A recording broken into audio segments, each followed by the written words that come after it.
Today, we're jumping into a huge, and I mean huge problem that's hitting pretty much every company out there.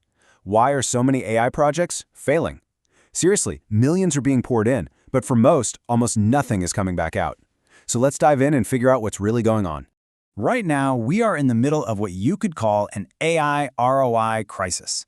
Companies are spending billions on generative AI, but they're seeing zero return on that investment. You've got investors breathing down their necks, the pressure is on, but the results? They're just not showing up. So what gives? Okay, just let this number sink in for a second. 95%. Landmark research from MIT found that a shocking 95% of enterprise generative AI pilots failed to deliver any kind of measurable financial return. This isn't just a small hiccup, it's the default outcome. Failure is the norm here. And trust me, this isn't just some academic theory. Real companies are getting burned. Badly. Take Zillow. Their AI-powered home buying program completely imploded, costing the company over $500 million and leading to huge layoffs. It's a massive, painful reminder of what happens when your AI strategy goes off the rails. So, that leads to the most important question, right? How do you make sure your company is in that tiny, successful 5%? Well, here's the good news. These failures aren't random. They happen because of a handful of common, repeatable, and, most importantly, completely avoidable mistakes. So let's break down the 7 biggest ones right now. The first couple of mistakes happen way before anyone writes a single line of code. It all comes down to flawed planning. Specifically, a fundamental misunderstanding of the real costs and the realistic timelines involved in an AI project. Which brings us to mistake number 1, wildly underestimating the total cost of ownership. What I love about this chart is that it shows you exactly where the blind spot is. See, most companies, they budget for this technology slice, and maybe a bit for implementation. But they totally forget about the costs of people, training, ongoing maintenance, compliance, and that stuff makes up 40 to 60% of the entire investment. So here's a super simple but really powerful rule of thumb to protect yourself. Whatever your vendor quotes you for the tech, multiply it by 2.5.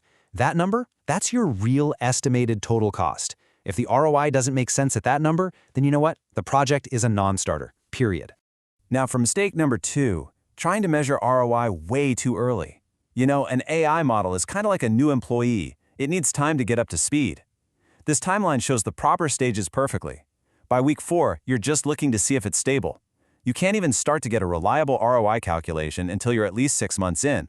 Pulling the plug before that is like firing someone on their first day for not knowing everything. It just doesn't make sense. Okay, so even if you get your budget and your timeline right, projects can still fail because of a bad strategy.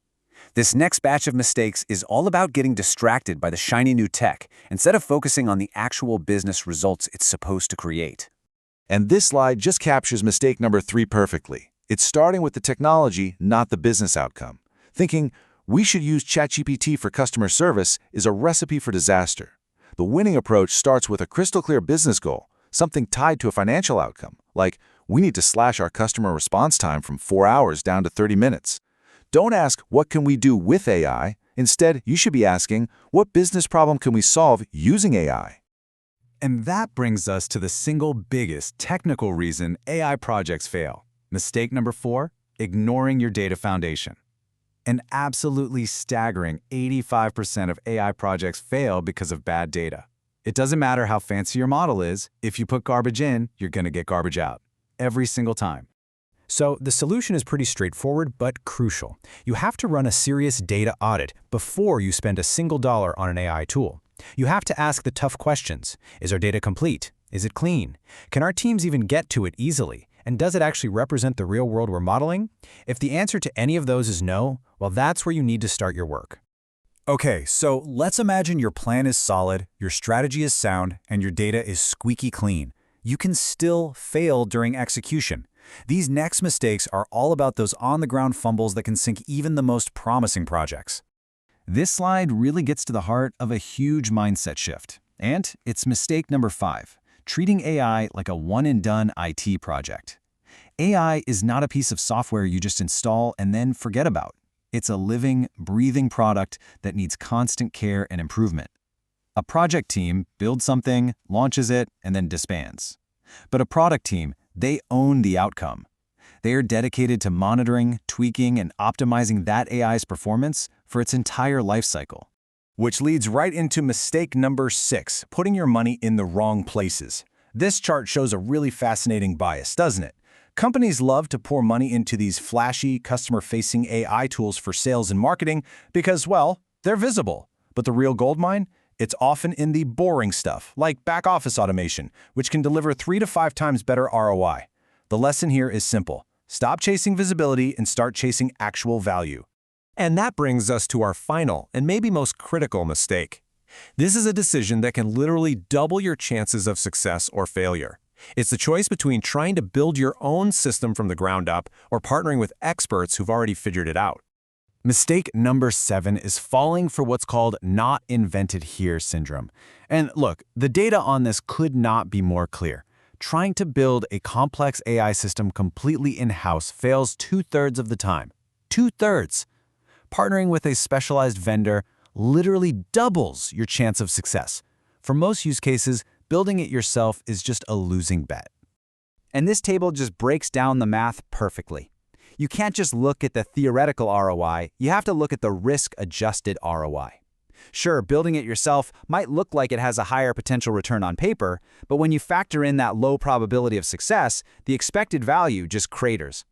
The partner approach, on the other hand, is cheaper, it's faster, and it's more than twice as likely to actually deliver real value to your business. So, we've walked through a whole minefield of potential disasters. How do we pull this all together into a clear path forward? How do you make sure that you're part of that tiny 5% of companies that actually nail this AI thing? It really boils down to these 4 steps, and you'll notice they're basically the exact opposite of the mistakes we just covered.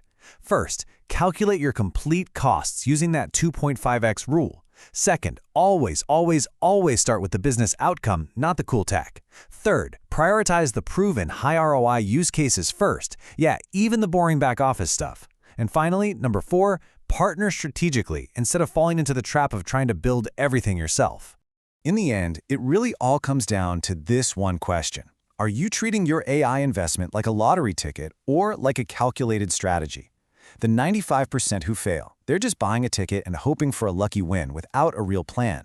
But that 5% who succeed, they're running a disciplined, calculated strategy informed by all the hard lessons we've gone over today. The choice, really, is yours.